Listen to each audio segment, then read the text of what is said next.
Welcome back to my channel tricky maths by Uday.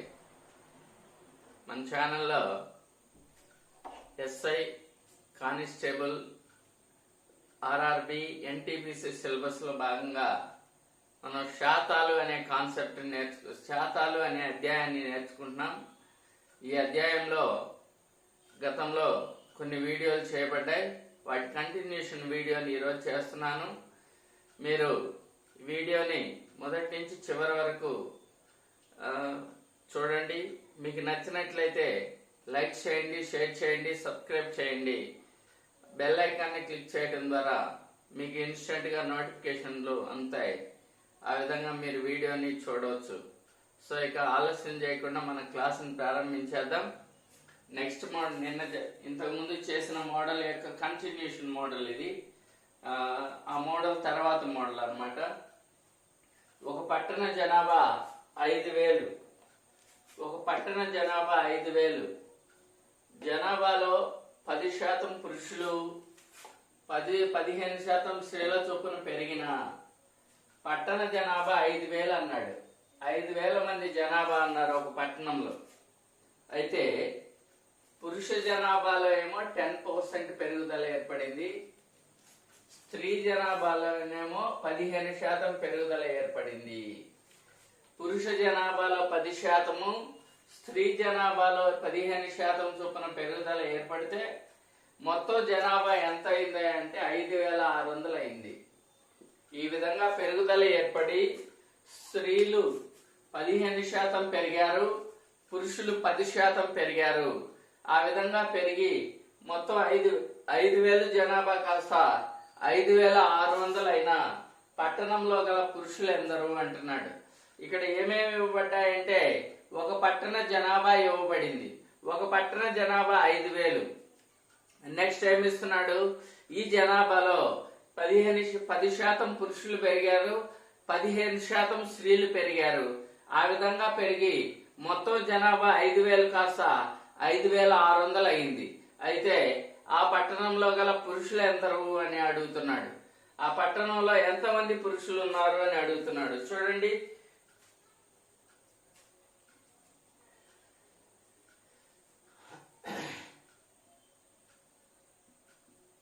ఇక్కడ మనకు పురుషుల్లో పెరుగుదల శాతం తెలుసు, స్త్రీలలో పెరుగుదల శాతం తెలుసు. మొత్తంలో పెరుగుదల శాతం గాని తెలిస్తే మిక్సర్ ఆర్ అలిగేషన్ మెథడ్ ని మనం ఉపయోగించవచ్చు.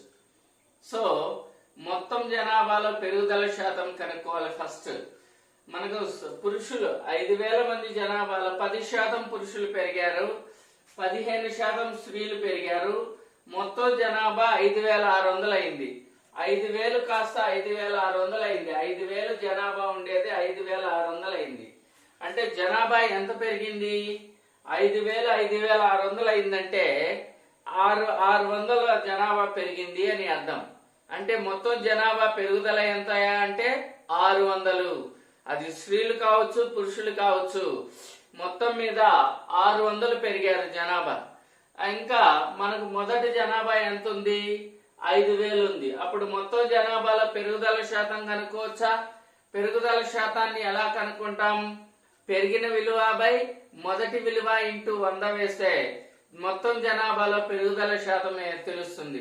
మొత్తం జనాభాలో పెరుగుదల శాతం తెలియాలి అంటే పెరిగిన విలువ బై మొదటి విలువ ఇంటూ 100. చూడండి, మొత్తం జనాభా పెరుగుదల,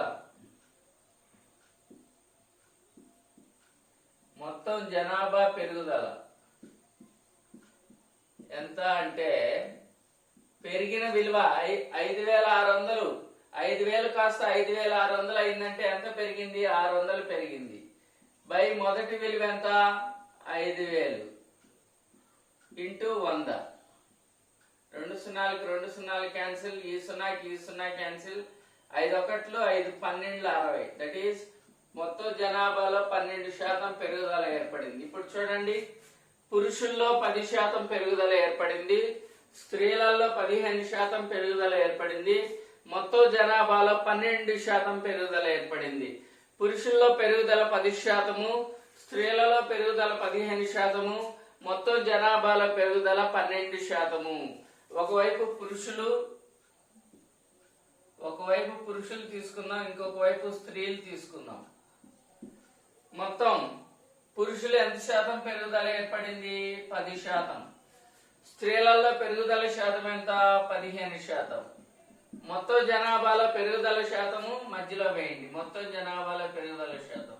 అలిగేషన్ అప్లై చేసి ఈ రెండింటి మధ్య తేడాని ఇక్కడ వేయాలా, ఈ రెండింటి మధ్య తేడాని ఇక్కడ వేయాలా. 12లో 10 పోతే 2, 15లో 12 పోతే 3. అంటే దాని అర్థం పురుష జనాభా 3 భాగాలు, స్త్రీ జనాభా 2 భాగాలు అని అర్థం. మొత్తం జనాభాలో పట్టణ జనాభా 5,000 అయితే వీళ్ళల్లో పురుషులు 3 భాగాలు ఉన్నారు, స్త్రీలు 2 భాగాలు ఉన్నారు అని అర్థం. మొత్తం ఎన్ని భాగాలు అవుతాయి? మొత్తం 5 భాగాలు అవుతాయి. మొత్తం జనాభా ఎంత? 5,000.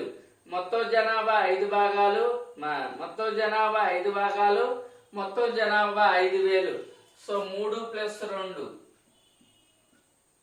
5 భాగాలు వచ్చి 5,000 అయితే మనకెవరు కావాలి? పురుషులు కావాలి. పురుషులు ఎన్ని భాగాలు? పురుషులు 3 భాగాలు. పురుషులు 3 భాగాలు ఎంత? దీంట్లో 1000 సార్లు పోతుంది. 3కి 1000 రెట్లు 3 × 1000 that is equal to 3000. So ఆ పట్టణంలో మొదట ఉన్న పురుషులు ఎంతమంది? పట్టణంలో గల పురుషులు మొదట ఆ పట్టణంలో గల జనాభా ఎంత అంటే 3000.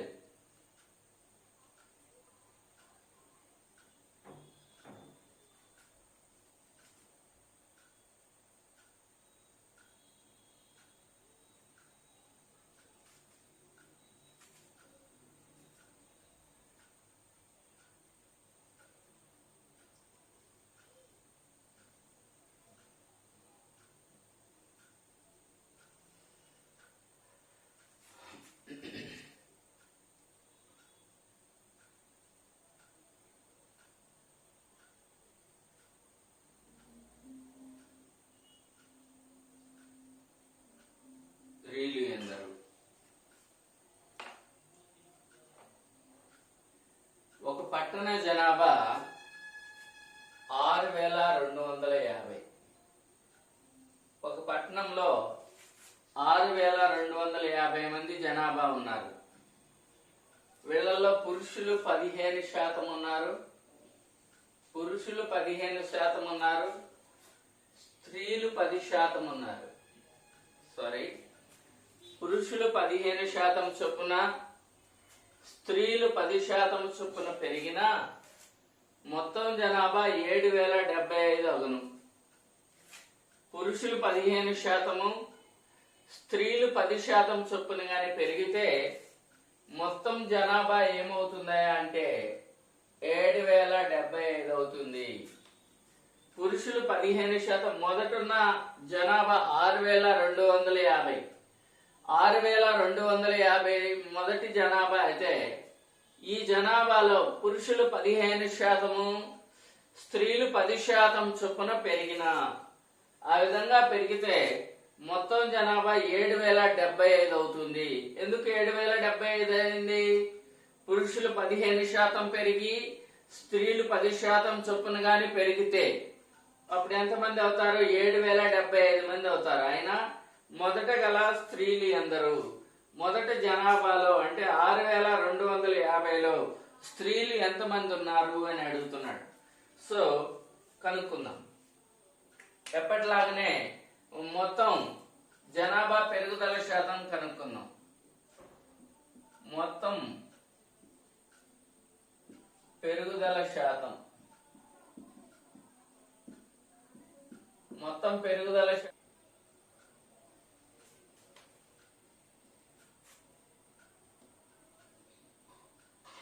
మొత్తం జనాభా పెరుగుదల 825.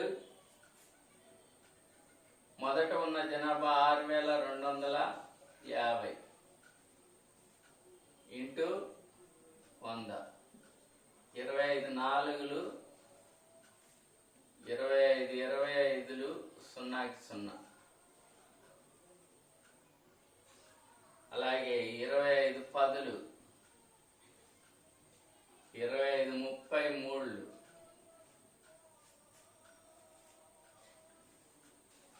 13.2%. 13.2%. మొత్తం జనాభాలో పెరుగుదల శాతం ఎంత? 13.2%. అప్పుడు ఒకవైపు పురుషుల్ని తీసుకుందాం, ఇంకొక వైపు స్త్రీలను తీసుకుందాం. పురుషులు ఎంతమంది? పురుషులు 15% పెరుగుదల, స్త్రీలు 10% పెరుగుదల. మొత్తం జనాభాలో పెరుగుదల 13.2%. 15లో 13.2 పోతే 1.8%. 1.8. 10లో 13.2 పోతే 3.2. రెండిట్లో పాయింట్ తీసివేసామనుకోండి, 2తో 2 16 32, 2 9 18. మొత్తం పురుషులు 16 భాగాలు ఉన్నారు, స్త్రీలు 19 భాగాలు ఉన్నారు అని అర్థం. పురుషులు 16 భాగాలు ఉంటే స్త్రీలు 19 భాగాలు ఉన్నారు. మొత్తం ఎన్ని భాగాలు అవుతాయి? 16 + 9, దట్ ఈస్ 25 భాగాలు. ఈ 25 భాగాల జనాభానే 6250. అయితే మనకు స్త్రీలు ఎంతమందో కావాలి. స్త్రీలు మొత్తం ఎన్ని భాగాలు? స్త్రీలు మొత్తం 9 భాగాలు కాబట్టి 9 భాగాలు ఎంత? ఇది 25 250. 9 × 250. 9 0 0, 9 5 45, 9 2 18, 1 4 22. 2250. 2250.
Next model.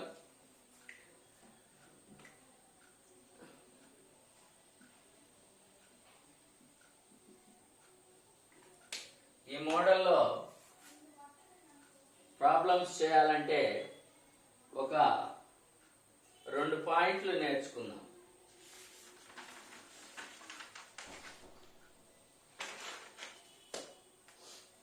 రాసుకోండి. ముందు ఏ ఆదాయం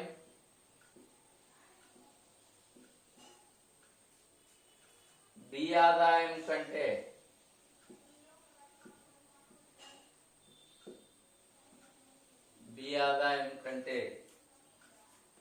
X% ఎక్కువ అయినా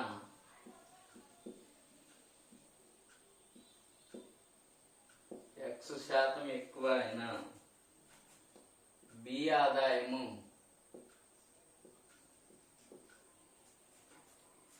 ఏ కంటే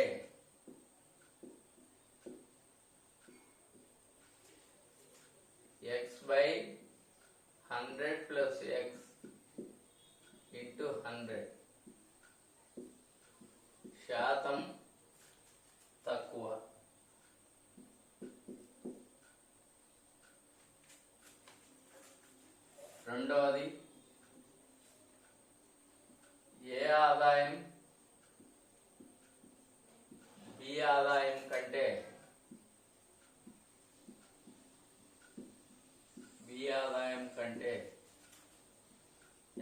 శాతం తక్కువ అయినా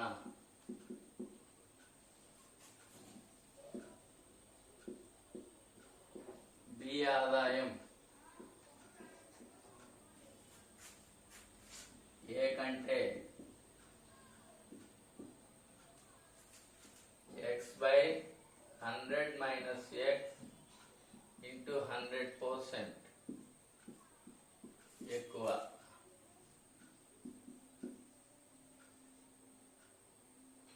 చూడండి, ఈ రెండు అంశాలను మనం మైండ్ లో పెట్టుకుందాం. ఏ ఆదాయము బి ఆదాయం కంటే, మీరు నోట్ చేసుకోండి, ఏ ఆదాయము బి ఆదాయం కంటే x% ఎక్కువగానైతే ఏ ఆదాయము బి ఆదాయం కంటే x% ఎక్కువగానైతే బి ఆదాయము ఏ ఆదాయం కంటే x/100 ప్లస్ x ఇంటూ 100% తక్కువ. ఏది బి కంటే x% ఎక్కువగానైతే బిది ఏ కంటే x/100 ప్లస్ x ఇంటూ 100% తక్కువ.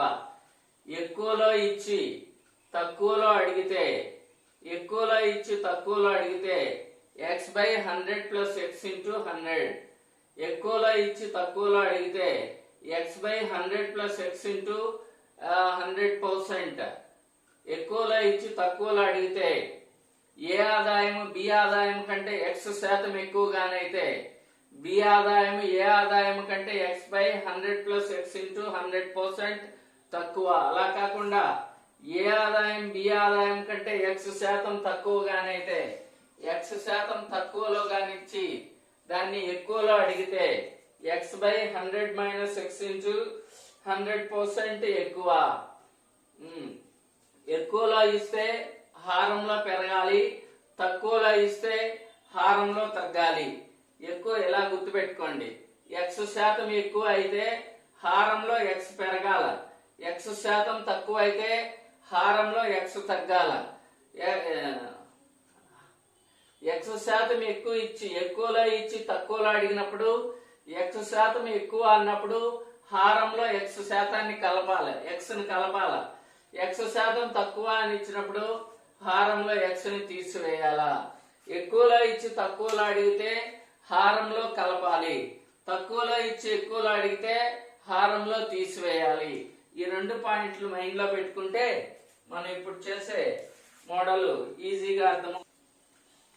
ఏ ఆదాయము బి ఆదాయం కంటే 25% ఎక్కువ అయినా ఏ ఆదాయము బి ఆదాయం కంటే 25% ఎక్కువ అయినా బి ఆదాయము ఏ ఆదాయం కంటే ఎంత శాతం తక్కువ అంటున్నాడు. ఏ ఆదాయము బి ఆదాయం కంటే 25% ఎక్కువ అయినా బి ఆదాయము ఏ ఆదాయం కంటే ఎంత శాతం తక్కువ. ఎక్కువలో ఇచ్చి తక్కువలో అడుగుతున్నాడు. అప్పుడు ఫార్ములా ఏంది? ఏంటయ్యా? x/100 plus x into x/100 plus x into 100%. చూడండి, x అంటే ఇక్కడ 25% అని అర్థం. x అంటే 25%. x అంటే 25% కాబట్టి 25/100 ప్లస్ 25 ఇంటూ 100 శాతం. This is equal to 25/100 plus 25 125 into 100. 25 ఒకట్లు 25 ఐదులు 125, 5 ఒకట్లు 5 20లు 100. దట్ ఈస్ 20% తక్కువ. ఎంత తక్కువ అంటే 20% తక్కువ.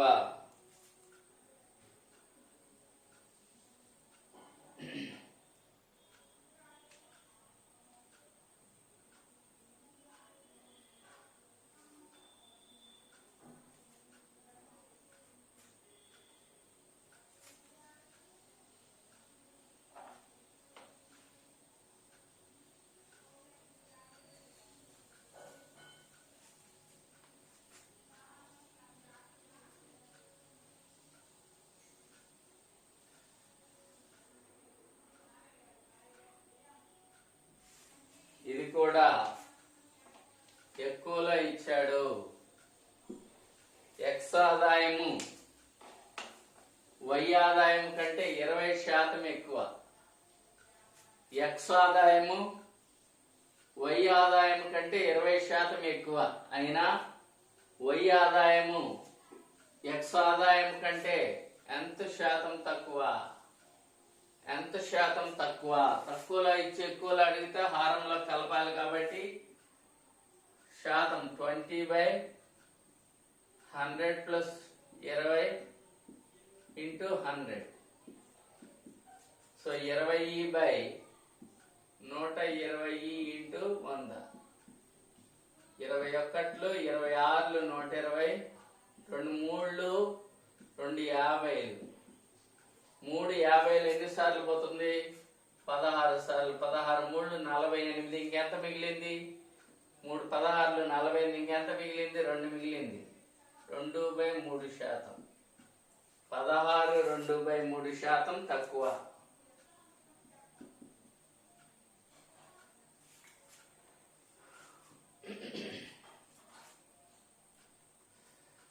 ఎక్కువలో ఇచ్చి తక్కువలో అడిగితే హారంలో కలపాలి. తక్కువలో ఇచ్చి ఎక్కువలో అడిగితే హారంలో తీసివేయాలి. ఇలా గుర్తుపెట్టుకోండి. తక్కువలో ఇస్తే హారంలో తగ్గాలి, ఎక్కువలో ఇస్తే హారంలో పెరగాలి.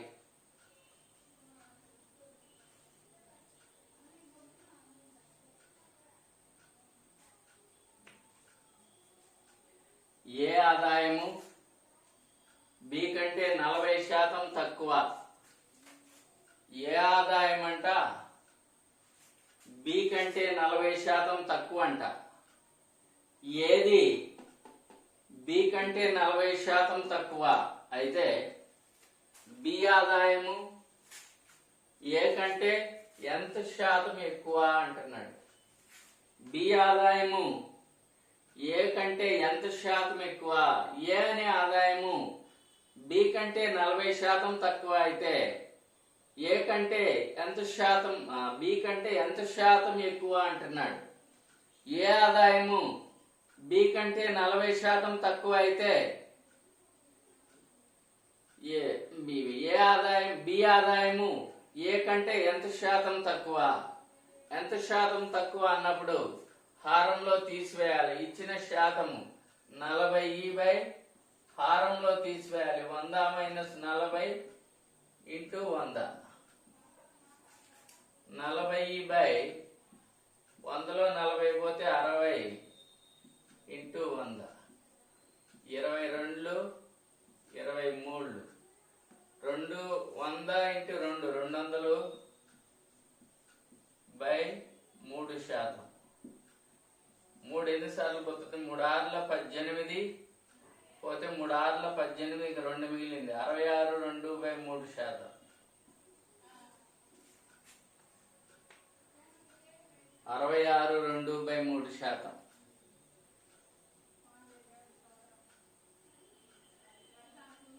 ఎక్కువ.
చూడండి, ఏ ఆదాయము బి కంటే 30% ఎక్కువ అయితే ఏ ఆదాయము బి కంటే ఏ ఆదాయము ఇది బి అనుకోండి, ఇది ఏ.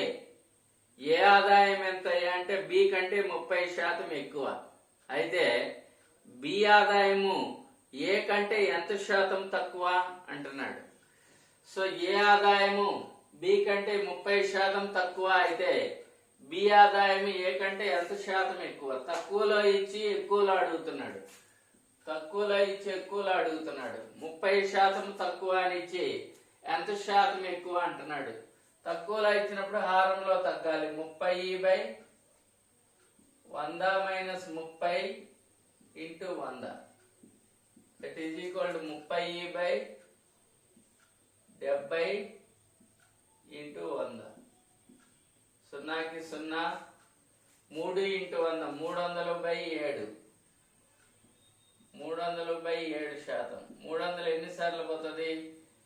3 4 7 4 28 పోతే 2 0 28. 7 2 14 పోతే 6 మిగిలింది. 6/7 42 6/7%. 42 6/7%.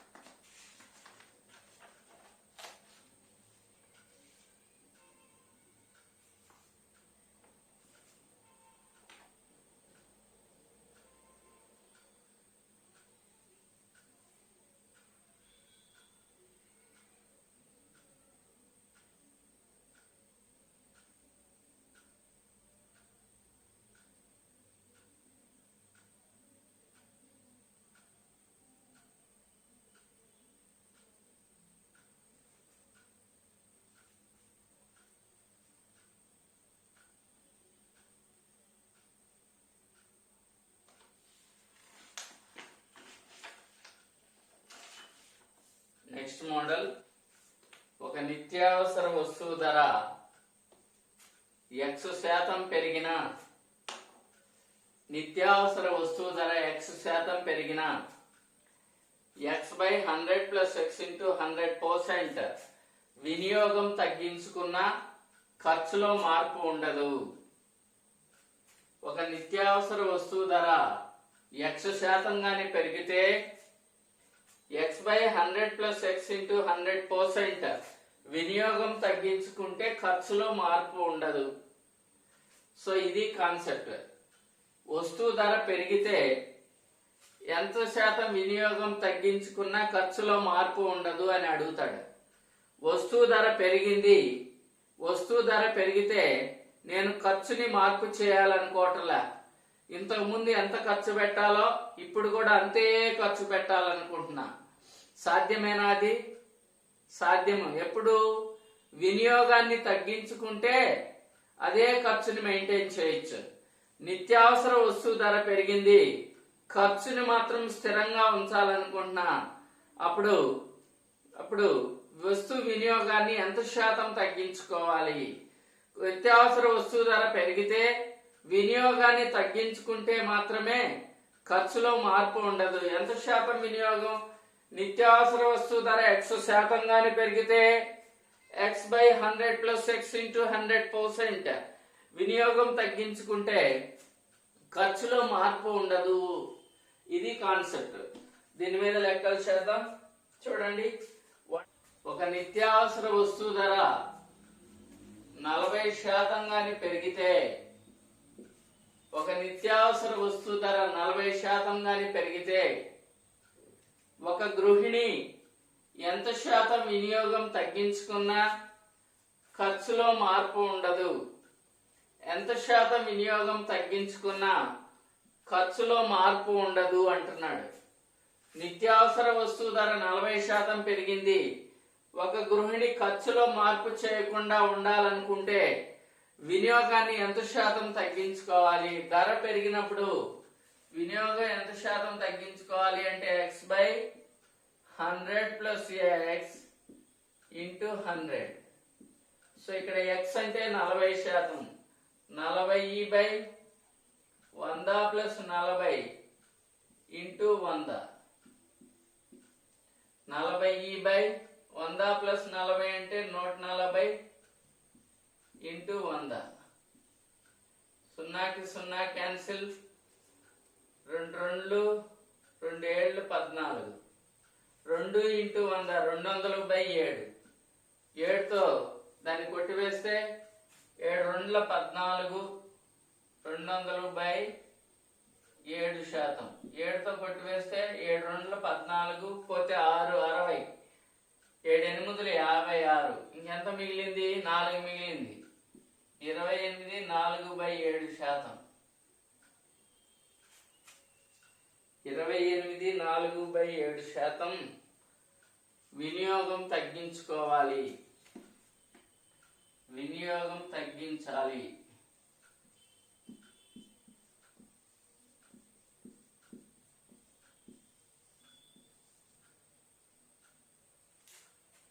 వినియోగం తగ్గించాలి.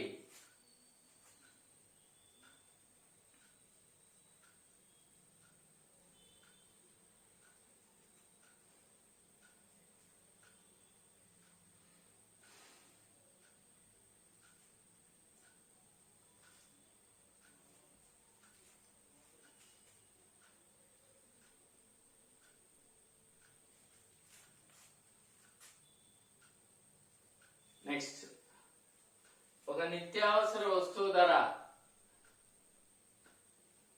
25% పెరిగినా, ఒక నిత్యావసర వస్తువు ధర 25% పెరిగినా ఒక గృహిణి ఎంత శాతం వినియోగం తగ్గించుకున్నా ఖర్చులో మార్పు ఉండదు అంటుంది. ఒక గృహిణి ఎంత శాతం వినియోగం తగ్గించుకున్నా ఖర్చులో మార్పు ఉండదు. సో దీనికి formula 25/100 plus 25 into 100. So that is 25/100 plus 25 అంటే 125 ఇంటూ 100. 25 ఒకట్లు 25 ఐదులు, 5 ఒకట్లు 5 20. దట్ ఈస్ 20% వినియోగాన్ని తగ్గించుకోవాలి. 20% వినియోగాన్ని తగ్గించుకోవాలి.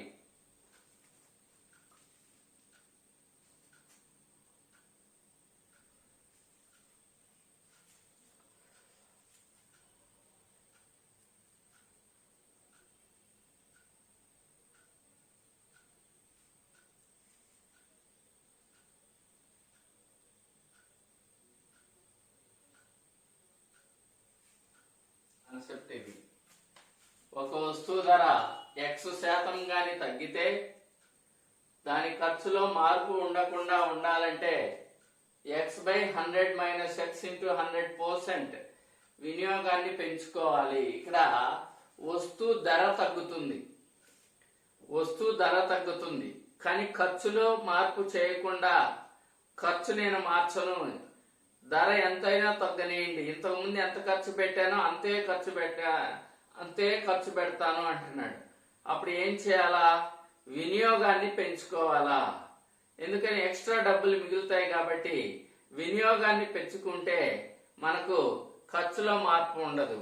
మరి అదే ఎంత శాతం? X% గాని ధర తగ్గితే X/100 మైనస్ X ఇంటూ 100% వినియోగాన్ని పెంచితే ఖర్చులో మార్పు ఉండదు.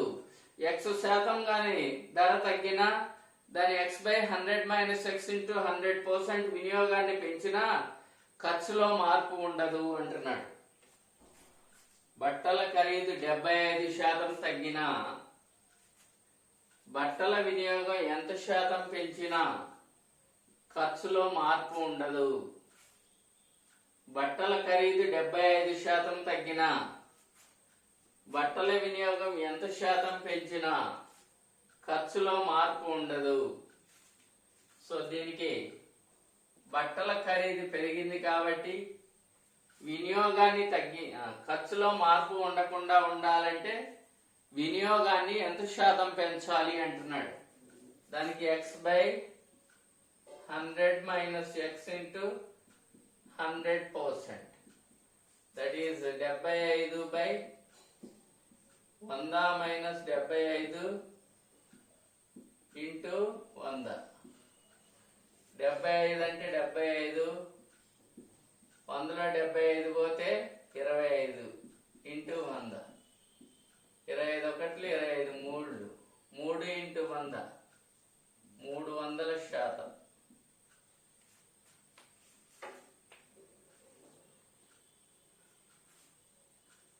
3 ఇంటూ 100 300%.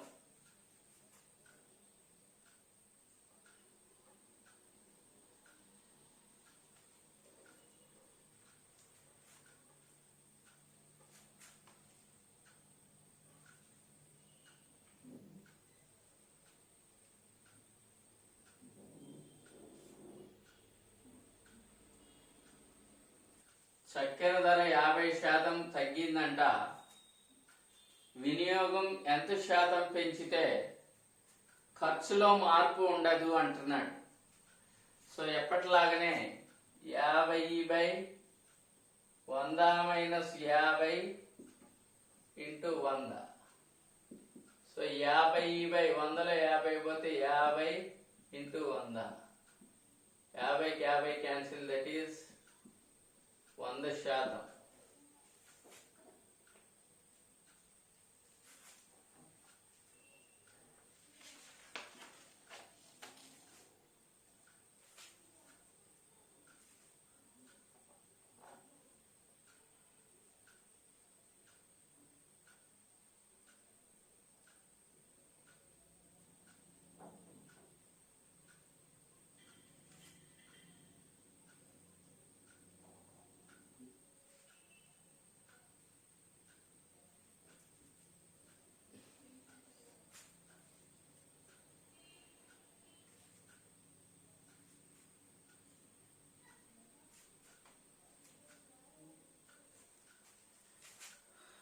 చూడండి, పెట్రోల్ ధర 20% పెరిగిన ఒక వ్యక్తి 10% మాత్రం అదనంగా ఖర్చు పెట్టాలనుకుంటే ఎంత శాతం వినియోగం తగ్గిస్తాడు? పెట్రోల్ ధర 20% పెరిగిన ఒక వ్యక్తి 10% మాత్రం అదనంగా ఖర్చు పెట్టాలనుకుంటే ఎంత శాతం వినియోగం తగ్గిస్తాడు? పెట్రోల్ ధర 20% పెరిగిందంత ఒక వ్యక్తి పెట్రోల్ ధర 20% పెరిగింది, ఒక వ్యక్తి 10% మాత్రమే ఎక్కువ ఖర్చు పెట్టాలనుకుంటున్నాడు. ఇంతకు ముందు అసలు ఖర్చులోనే మార్పు చేయాలనుకునే వాళ్ళు కాదు. ఎంత ధర అయినా పెరగని ఖర్చులో మార్పు చేయకుండా ఉండాలంటే వినియోగాన్ని ఎంత శాతం తగ్గించాలి. ఒక వస్తువు ధర తగ్గిన ఖర్చులో మార్పు చేయకుండా ఉండాలంటే వినియోగం ఎంత శాతం పెంచాలి అనే మోడల్స్ చేశాం. ఇప్పుడు మాత్రం చూడండి, పెట్రోల్ ధర 20% పెరిగింది, పెట్రోల్ ధర 20% పెరిగింది, కానీ ఈయన మాత్రం 10% మాత్రమే అదనంగా ఖర్చు పెట్టాలనుకుంటున్నాడు. 20% ధర పెరిగిందని నేను 20% ఖర్చు పెట్టను, నేను 10% మాత్రమే అదనంగా ఖర్చు పెడతాను అని డిసైడ్ అయినాడు. ధర ఏమో 20% పెరగచ్చు, కానీ నేను మాత్రం 10% మాత్రమే అదనంగా ఖర్చు పెట్టాలనుకుంటున్నాను. అయితే ఎంత శాతం వినియోగాన్ని తగ్గిస్తాడు అంటున్నాడు. సో దీనికి ధరలో మార్పు,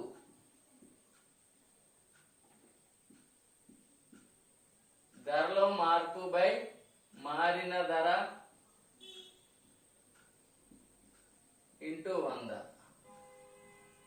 దీనికి లేదా ధరలో మార్పు లేదా పెట్రోల్ ధరలో మార్పు బై మారిన ధర ఇంటూ 100. పెట్రోల్ ధర ఎంత పెరిగింది? 20% పెరిగింది, అంటే 120 అయింది. అదనంగా ఎంత ఖర్చు పెట్టాలనుకుంటున్నాడు? 10% మాత్రం అదనంగా ఖర్చు పెట్టాలనుకుంటున్నాడు, అంటే 110 తీసేయండి. ధరలో 20% పెరిగింది కాబట్టి 120%. ఆయన 10% మాత్రం అదనంగా ఖర్చు పెట్టాలనుకుంటున్నాడు కాబట్టి 110%ని తీసివేస్తే ధరలో మార్పు తెలుస్తుంది. బై మారిన ధర, మారిన ధర ఎంత? 110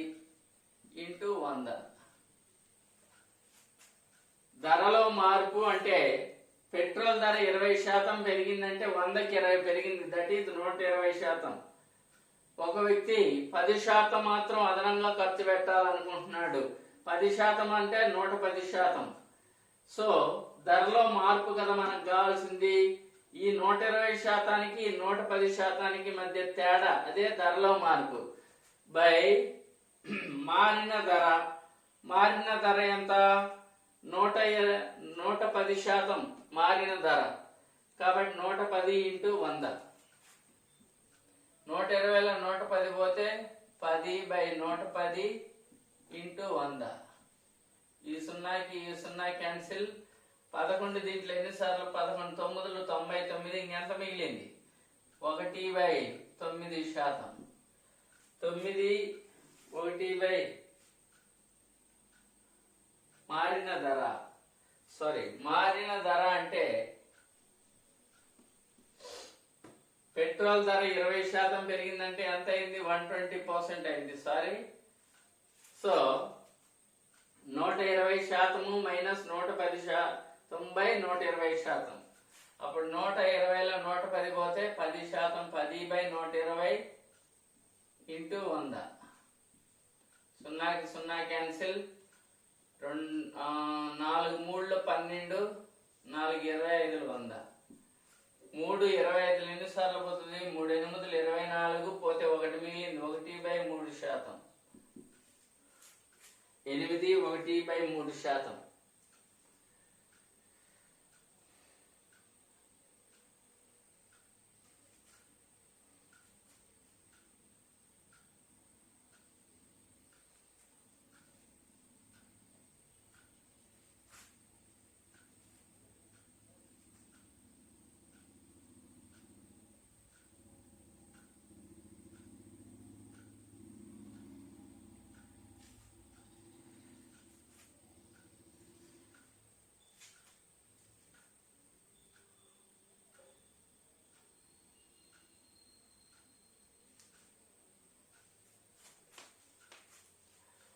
సో ధరలో మార్పు బై మారిన ధర ఇంటూ 100. చక్కెర ధర 50% పెరిగిందంటే 150% అయింది. 150% మైనస్ గృహిణి 20% అదనంగా ఖర్చు పెట్టాలనుకుంటుంది అంటే 120 బై మారిన ధర 150% ఇంటూ 100. 150లో 120 పోతే 30/150 ఇంటూ 100. 31లు 35లు 5 1లు 5 25. That is 20%.